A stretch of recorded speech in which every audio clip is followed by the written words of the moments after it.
Today I'm going to teach you how to do the flying on the broom effect in Davinci Resolve. So this effect could be done in either the edit page or the fusion page. But there are two drawbacks of the edit page. The main two is in fusion, you can add a shadow easily and also add motion blur. Those are two very important things to make it look professional or just like realistic. But yeah, I'm gonna do most of it in the fusion page, but you can follow along in the edit page just using open effects instead. So yeah, let's get started. So I found my footage, I put it on my timeline.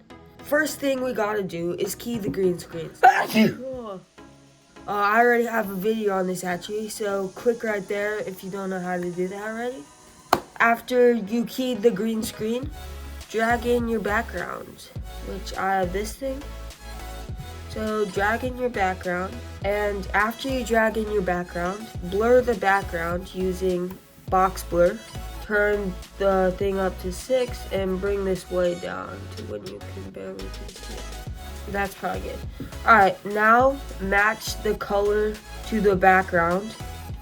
So basically just match the highlights and the shadows. So I see in this background the shadows are quite a bit darker, so I'm going to bring the lift down on this one. Also I see a little bit more of a red tint, so I'm going to bring the red up here. Alright, that matches pretty good. So now what I'm going to do is create a fusion clip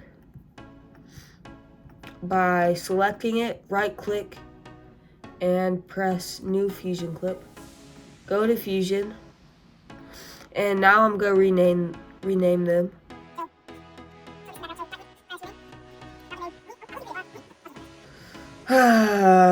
Oh, oops. I'm going to add a shadow, but before I do that, I'm going to make everything aligned to grid to make it more organized, okay? So to make the shadow, get a background layer, get a circle mask, and plug the mask into the background. And then drag this white square to the white square. Then change the background color to the shadows in the image, so like that. Maybe a little darker, like that. And then press the ellipse, make it the shape of a shadow. And then turn the softness way up. Bring the blend down. So now we need to animate this, so as I go up, it doesn't look weird and just stay there. So how we do this is, oh, hold up, I need to add a transform node. Okay, so this is how we're gonna animate the shadow. So first, at the first frame, I'm going to press the keyframe for border width. If you don't know what keyframes are, check out this video where I talk about animating things in Davinci Resolve. And then go to the transform node and select center and slide keyframes. And then go forward 20 frames and adjust them so it looks good. So I'm going to move it down and move the border width, make it smaller. And then another 20 frames and bring the whole shadow out of frame. Alright, that probably looks good. Let's see it. Alright, next we want to add camera shake and a transform node to me. And then add a transform node. So for the camera shake one, we want it to start off like not much camera shake. So keyframe overall strength and speed and bring it down to 0. Then go forward a few frames and move both up. Also move rotation, deviation, and randomness all the way up. So just play with it until you feel good about it. So, and then as I go higher, I want it to get more shakier. So right here, it should be a lot shakier. So let's do like this, right? And you can make it more by adding X and Y deviation. So let's keyframe these two. Okay, so let's see how it looks. So it's getting a little more shaky. It's getting a lot more shaky. Oh, it's getting really shaky.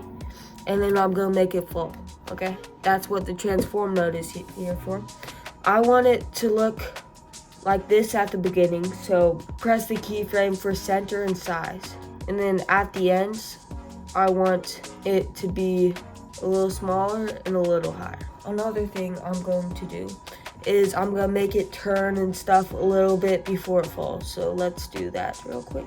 So this is when it gets really shaky. I'm gonna make it fall right here. So here I'm gonna add a angle thing and a keyframe for angle, and I'm gonna move it a little back, go a few more keyframes, move it a little forward, and by here I'm gonna move it back again.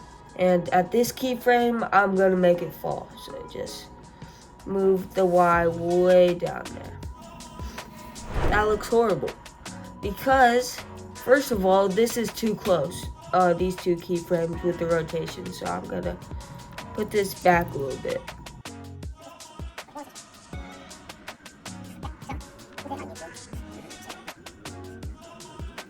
So it looks a little choppy. So what you want to do is press spline, go to transform, and press this so you can see all of them, and then select it all and press S, and I'll just smooth everything way out. So let's see how it looks now.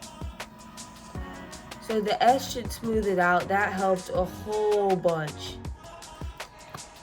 So after it's all smoothed out, what you want to do is add motion blur. So for camera shake, all you do is go to settings, press motion blur, and change the quality to probably like 12. And same for transform, go to settings, say motion blur, and then 12. Okay, that looks alright. So now let's get on to the other parts. So next step is to add assets to make them blend in better together. So I have this cloud one, and I have two lens flares I want to use. So because you're seeing black, all you do is go to composite mode. For the lens flares, I'm going to press add. And for the clouds, I'm going to press screen. Bring down the opacity. That's why I'm not explaining this last couple of times. And I'm going to change the opacity. So now I'm going to cut everything to the length. Oh. I've never watched Harry Potter, but I did learn how to do this a while ago.